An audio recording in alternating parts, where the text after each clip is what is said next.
we go.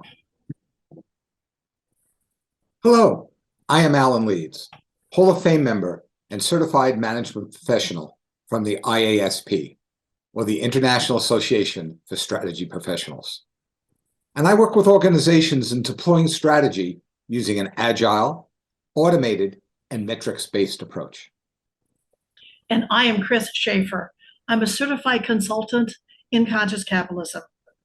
I approach organizations using a long-term strategic systems change. Thank you, Francis and Dale, for creating a wonderful conference around this important topic, sustainable strategy. And thank you and congratulations on expanding this conference to a global format. Our objective for this purpose-based driven strategy presentation is to weave short and long-term strategic planning into a framework as a basis to assess your short-term and long-term plans. What you'll be able to take away is, one, understanding how purpose being added to your strategy develops sustainable long-term thinking. Also, understand the FEAT framework that identifies the 12 core characteristics of a sustainable strategy. And then we'll understand how to use that FEAT framework to evaluate where an organization is and where it needs to go. And finally, you get to download the FEAT framework to assess your organization to identify where to start improvements. So let's take a look at our agenda. We're going to be starting with a little bit of definition and understanding of purpose-driven strategy. We're then going to be talking about the CEOs who have revealed their 12 best practices. From that, we're going to go through the FEAT framework. We'll be assessing an organization's strategy. And then we have a call to action where your journey will begin. And so through this presentation, you will see a blending of strategic planning and higher purpose to affect lasting long-term change in organizations. So why don't we start off by having Alan discuss strategic planning? Sure. The IASP has a body of knowledge, and in that they talk about activities that have to happen. And they cover formulate strategy, execute strategy, govern strategy, and transform the organization. And once you come up with the activity groups, you then have to have a methodology to make that happen. In this particular case, I'm using a methodology from a book, Agile Strategy Execution, which myself and Gay Clemson from Cisco Systems wrote, which talks about detailing a plan and metrics, cascading that plan and metrics to the different parts of the organization, then updating it with real-time information, conducting sprints or evaluating where things are, and then try some experiments, trying to do something different, trying to make change, and finally refreshing a strategy and transforming it. And I was using this, like many others, to make changes in organizations.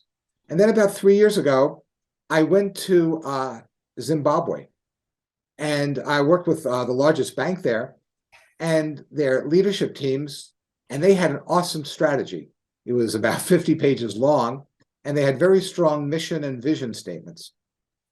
And we're going through the vision and the mission as far as how the world will look and what their company does. And I was showing that to a teller in one of the branches of the bank. And she said, you know, one of the things that's really needed in my rural community is death insurance. I mean, it's great that we're loaning money to people, but they can't bury their people because they don't have money. And then I said, well, what can the bank do? And they said, well, why don't you create a loan portfolio for people so they can have death insurance? I took that back to management, and they said, well, how will that help us? And I said, well, one, you're going to do a greater purpose helping these rural communities. And two, this is an entry-level type of loan that you can make to people that might be able to use your services afterwards. And that seemed to be something that they were willing to do and try. And that was the start of me seeing that not only do you need to have a vision and mission, but why not put in a higher purpose? And it's something that I hadn't considered before that. Now, Chris, talk a little bit about what a higher purpose is. I'd be glad to, Alan. Higher purpose is an emphasis on solving worthy problems for people and the planet before the organization focuses on profit. Companies, in your example, the bank found that there was a way to help the people in the community, in rural, small communities, with a need to be able to bury their dead with respect. So companies that solve worthy problems for the planet also take a look at things such as sustainability and how they find these needs is by serving all their stakeholders. So the bank was looking at serving the customers, sustainability, serving the planet, deals with the environment, but also we need to pay attention to the suppliers, and investors as well.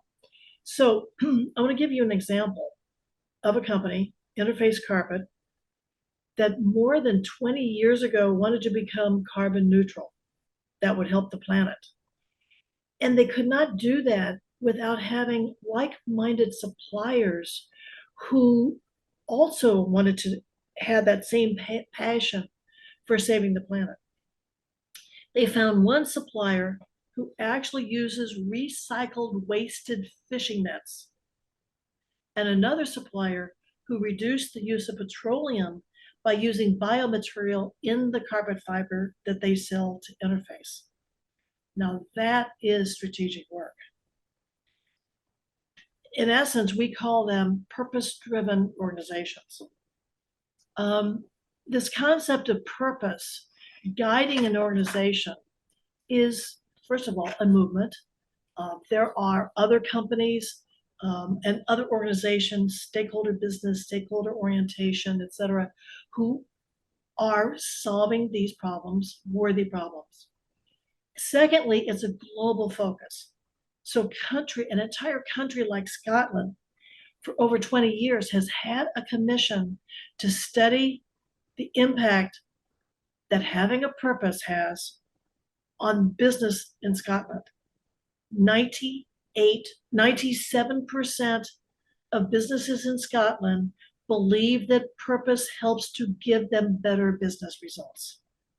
In the country of Chile, right now they are thinking of having sustainability reporting for every company, same as our companies here in the United States report on ESG.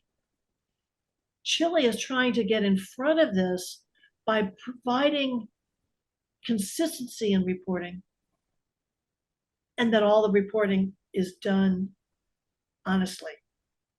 In the United States, again, solving worthy problems, it was taken up by the Business Roundtable.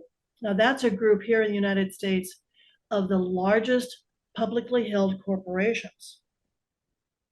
181 of them studied for 2 years whether or not a stakeholder orientation would be valuable. Their CEOs and their board of directors agreed to declare that the stakeholder is more important than the stockholder. So, does this notion work of having a purpose-driven organization? Yes. There's a study that was done for the firms of endearment that found that over a 15-year period of time, these firms of endearment made 14 times more profit than the S&P. That's incredible. So the question really for us, Alan and I, is what can we learn about how organizations serve a higher purpose? How do they do that? So Alan and I did some research. We got 13 organizations where the CEOs volunteered to be interviewed about that connection between higher purpose and their strategy. They were very generous in sharing their wisdom, and we ended up with over 200 pages of transcripts that we went through to see how, in a practical way, they use strategic planning to achieve this higher purpose. It's that integration of the short term and the long term. So, Alan, let's talk about the impact of adding higher purpose to strategy. So from what Chris was saying, and from both of our examples, we found that there's a way of adding strategic planning and higher purpose to both the development and the execution of strategy. And it goes to certain areas. For instance, focus. In strategic planning, we typically focus on the shareholder, the employee, and how they contribute to performance and value. And with higher purpose, what you're doing is you're trying to create value for all stakeholders. And the emphasis then needs to be on short-term and midterm goals in strategic planning, looking at their objectives, the tactics, and what results they get. And to seek a higher purpose, such as becoming carbon neutral or eliminating toxic DDT, that's a long-term systems thinking project. So we've had the focus, we now know what the emphasis on, and then the question is responsibility.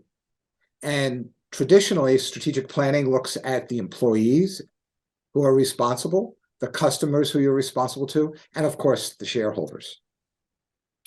And with higher purpose, we consider that there are 6 stakeholders to include also the community and the environment and your suppliers. And when you include those people, the strategic plan is typically driven then by what the market opportunities are, what the customer's needs are, and you do scenario plans and SWOT analysis. Well, with higher purpose, it is driven by making that positive impact on the world. So what that means basically to us is that you can have strategic planning and you can have higher purpose, and we're calling that a purpose-driven strategy. Okay, so now the two of us are working together.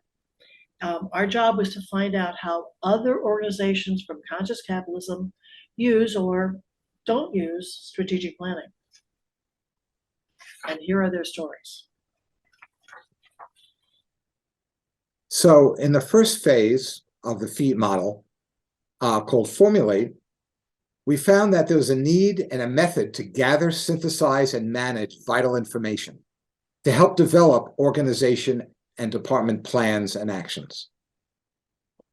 All right, and so to further flesh out the key elements of Formulate, we actually found that higher purpose and engagement and having an adaptive business and operating model were a part of creating this blend of strategic planning and strategy. Now, I'm just going to describe one of them, higher purpose. Clark is a company, it's a pest control company that in the past used DDT to kill mosquitoes. And for 3 generations, that was their business. Now, they realized that they needed to turn this around. Their higher purpose needed to be to control mosquitoes, but without being toxic to fish, the water, and people downstream. So what they did is that the Clark CEO committed to doing research to find organic alternatives to DDT so that their products would not be so toxic. And over the course of 14 years of work, they researched, they invented organic alternatives, and they found actually 4 different ways to control mosquitoes without harming the environment. As a result, Clark, which had been a small company outside of St. Louis, Missouri, is now a respected global, worldwide pest control operator. And as we go through the different dimensions, the first one being Formulate, you're going to hear a lot of stories about what we found, how they did it. And for Formulate, we had the higher purpose, and it's not part of our scope today, but we have in the slides put together some of the tools that they used, like appreciative inquiry, in order to make that happen. From Formulate, the next dimension is Enable, or E. And enabling is the degree to which the organization shares, coordinates, and cascades their strategic plans and actions throughout their organization to their stakeholders and shareholders. So in essence, you can't keep your strategic plan to yourself in binders up at the top level. And one of the organizations that we interviewed is TriStar Trust. Now that's an interesting organization because the bank is more than just a traditional bank. The bank has trustee powers. They provide wealth management. They serve foundations, nonprofits, et cetera, as a trustee in managing their funds. So TriStar Trust can't hire just a typical banker. They have to grow their own. And one of the issues under Enable is to have an inclusive and integrated agile processes. Now, agile would mean being able to fit the need that your organization has. They can't just hire any banker. They need to have their employees trained and cross-trained. So any employee may listen in to the highly confidential meetings of a trust committee. These are the places making decisions whether or not an individual trust or a foundation trust should be broken or expanded. They also can listen into portfolio management meetings. And these are meetings in which decisions are being made about where the bank itself is going to make its investments. Having this ability for any employee in any department to listen into the work being done by another department breaks down silos. It develops more creativity, and those employees become much more effective innovators for TriStar Trust. So we've looked at the way you formulate your strategy for that dimension. We then move down to enable. And now we need the third area, the third dimension, which is called account. An account is when you're taking a look at the metrics. And what degree do the metrics, the process indicators, the tactics and measures that are used to drive desired results happen? And how much are they coordinated and collaborated in the organization? So there are three ways that we look at that. Three best practices. One is to have comprehensive and integrated metrics. The second is to integrate your performance management system, strategy, as well as the system. And third is to have metrics drive responsive actions. So one of the organizations we talked to, was the CEO of the Regional Water Authority. They tap the possibilities because they are responsible for all the water, in this case, in Southern Connecticut. And that's a pretty big responsibility. It's the water you drink, the water you use for recreation, the water that you use for transportation, and putting out fires. But the thing that was interesting to us is that this organization also has at least half of their employees, 2,000 employees, are unionized. And that means that it's an organization that typically union employees get overlooked with the strategy. Well, what RWA did is create a performance management process. Now, typically that's your goal setting, performance management, and pay system. But in this case, the employees themselves write goals that are tied to strategic initiatives. So there's a direct line of sight from the frontline employee back up to the strategy. So that's number one. Number two, the employees themselves are empowered to write their goals that seem to fit the jobs and the things that they can achieve. And then on top of it, the rewards are made for the achievement of goals, not only for non-union employees, as is typical, but typically union employees don't have any any say or any reward in achieving that strategy. Here at the Regional Water Authority, they do. So if RWA achieves its strategic goal, then the union employees get a bump in their retirement plans. And that's a way of rewarding them and having them become a part of achieving the strategy. So from account, we're going to cover the last dimension, which is transform. So we have the F, the E, the A, and now we're transforming the organization. So the definition for us is, how well does the strategy, metrics, and tactics get deployed, managed, and refined? Is it done in an agile way? Is it done responsively at real time? So if one part of the organization has something change, for good or for bad, the rest of the organization can respond immediately. Okay. Well, and under transform, several of the best practices are having innovative transformation, having ongoing sensing that leads to transformation, and having ongoing systems evolution. We're going to give you an example from First United Bank. Their slogan is spend life wisely. And they are an interesting type of bank. They are a community bank. They are actually a series of 13 community banks based in Oklahoma and in Texas. So one of the things that they illustrate is this sentence: be specific about how you will achieve your purpose. Spend life wisely. So I'm going to give you one of the 4 examples from this bank. And one way of spending your money is actually how you borrow it. How much debt do you take on? This bank is not going to encourage people to take out a loan that's bigger than one that they can afford.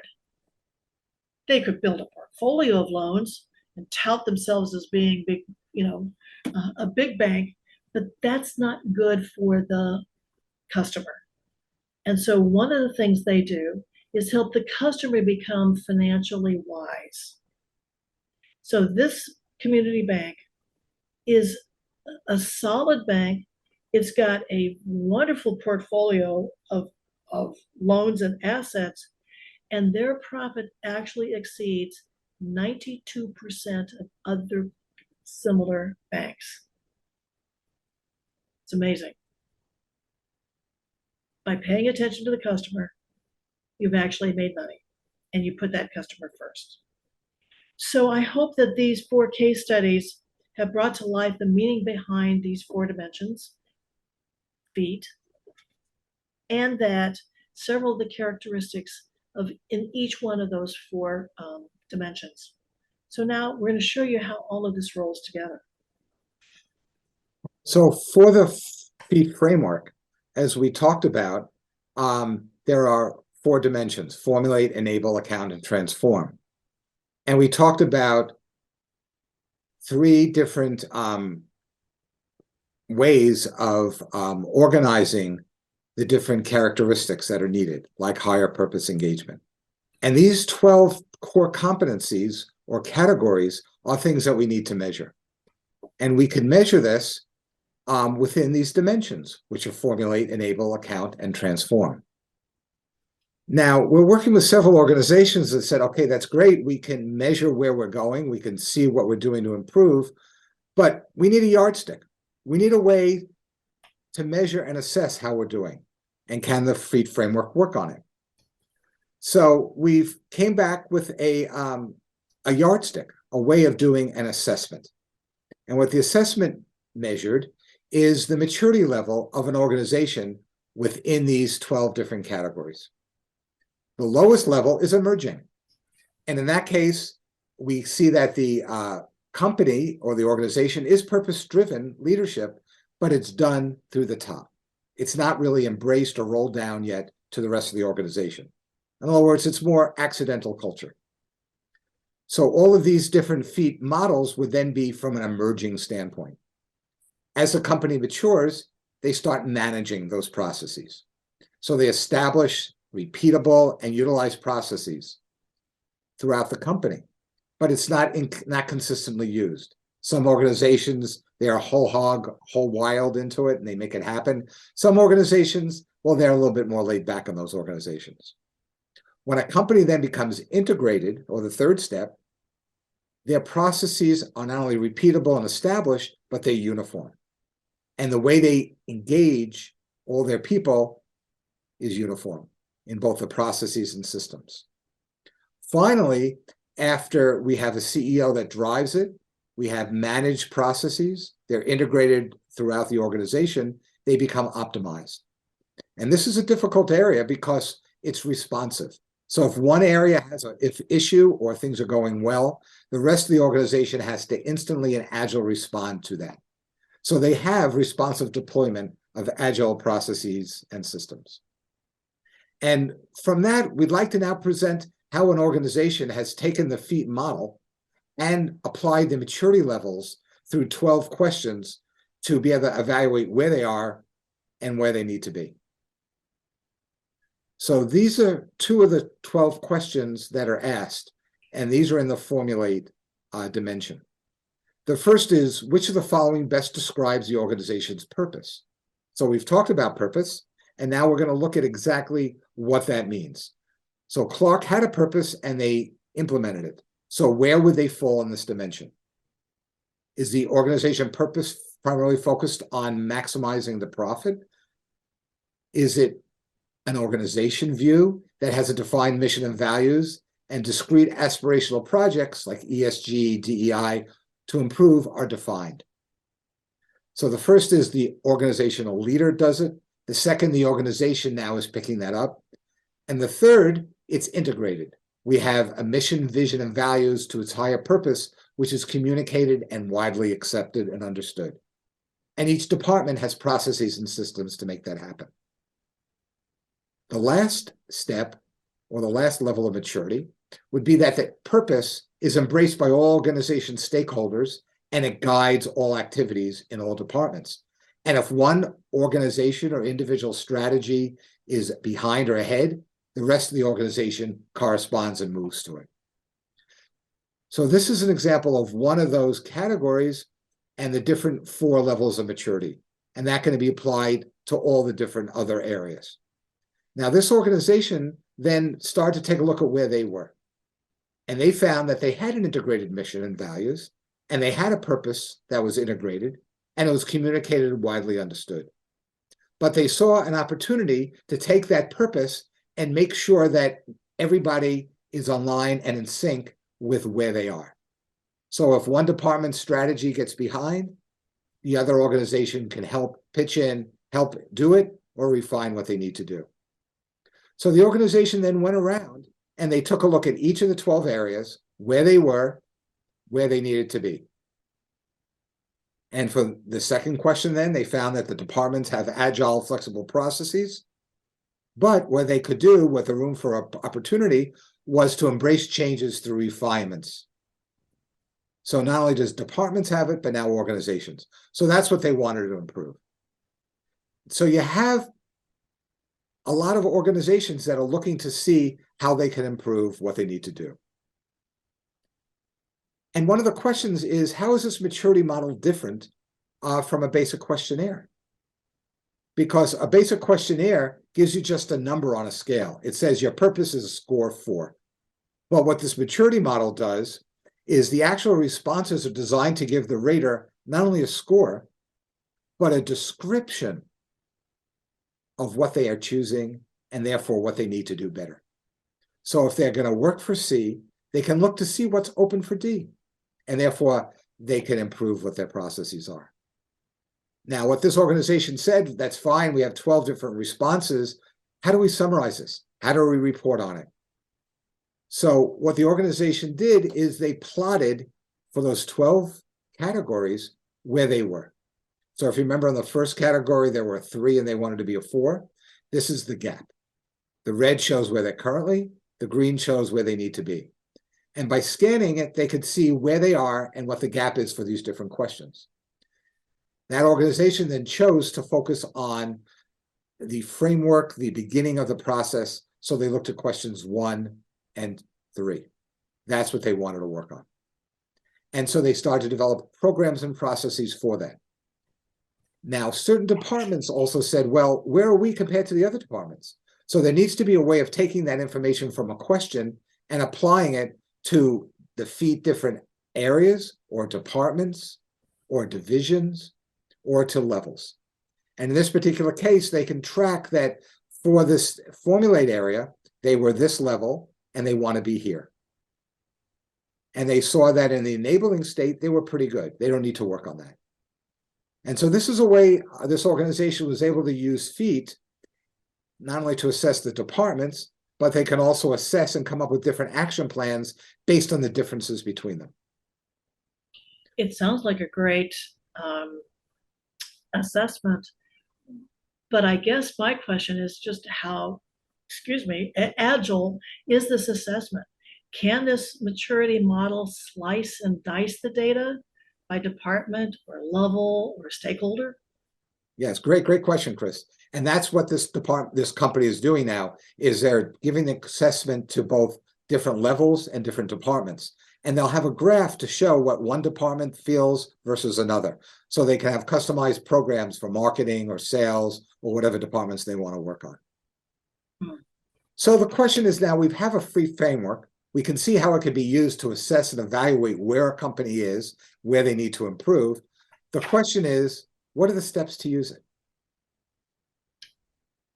Well, I think one of the things that is certainly central to the idea of a purpose-driven strategy is that you need to make most of the people who are around you, all of your stakeholders. You need to get others involved in using the FEAT framework. So you'll see that our approach continues to suggest how to assess your strategy by using the people around you. So first thing is, you get a chance to use the QR code. We showed you on our title slide. We'll show it to you on the next slide. And download the FEAT framework and the questionnaire. And also suggest that you collaborate with your strategy team to define and deploy your organization's sustainable strategy action plan. So you've got that list of questions and you can see who should be answering them. Who do you want to test? Where do you want to put that finger on the pulse? Now, select that population to administer it. And I'm glad that we can slice and dice it. Anyway, here are 3 suggestions: by level, by departments, by stakeholders. Just let us know how you're going to do that. And then develop the communication around the desired objectives of your project. So what is it that you're going to say to the people who are going to take that questionnaire? What's the purpose of your project? How would the information be used? How confidential is it? And all the typical ground rules that you use in any questionnaire. Next is administer the FEAT questionnaire to select that selected population, the one that you chose in number 3. But we also suggest following up with one-on-one interviews to further interpret the scores. So for example, an organization that didn't really get a high score, or their score dropped in employee engagement, didn't really understand exactly what had gone wrong in engagement. Couldn't figure it out. So what they did is they further conducted one-on-one interviews to understand why that score had dropped. And here's what they found out. There wasn't a feeling of appreciation between staff and management. They didn't feel that in either direction they were being appreciated for what they did. And so the solution that they came up with is to have an appreciation sharing between staff and management every day for the 30 days to build up their appreciation muscle, to get them more used to saying, thanks very much. Here's the reason why your handling that case was so helpful for me. And so that understanding of what FEAT meant then leads you to step 5, to deploy, display, and communicate the results. and continue doing that. So what about the takeaways that we had promised at the beginning, Alan? Good How did we question. do? Good question. So we have to take a look at what we need to accomplish. And the first one is higher purpose can be used to energize your people and inspire your strategy. So in our area where people are not necessarily motivated in their company, there's quiet quitting going on, etc., people will feel like, hey, I have a reason. I have a purpose. The company has a purpose. I'm proud of it. I want to stick around. So if we feel that adding a purpose to the strategy will enable people to say, hey, I want to make that strategy happen. And I think as strategy professionals, we feel like we have a way of motivating those people. The second is that we can understand the FREED framework for the best 12 practices for sustainable strategy. So we're saying we wanted to talk about these are the 12 characteristics of a strategy that includes purpose. And this is the way you need to look at it from an overall framework. We also showed you how to use the FEED framework to assess where your organization is and to define where you want to go. What I also think is intriguing is you can measure your progress along the way, whether or not your culture is perceived to be better or worse, and then find out why that's happened and what to do about it. And lastly, we promised that a takeaway would be to download the FEED framework so that you could get started working with your organization. So we talk about getting started. I have a question for you, Chris. When's the best time to plant a tree? Right now. And I think that's what we're suggesting. We're suggesting keep in touch. Use a FREED framework in your organization at no charge. By all means, here's a QR code. Have your phones go on it and find out a little bit more about it. And if you want to be one of the betas to help see if the FEED framework works on different organizations, by all means, we'd love to try it. So you can contact me, Alan Leeds, at y-change.com. And you can contact me, Chris Schaefer, at gmail.com.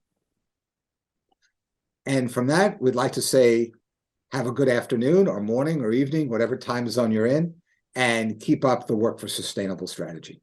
Thanks a lot. Thank you very much. Goodbye.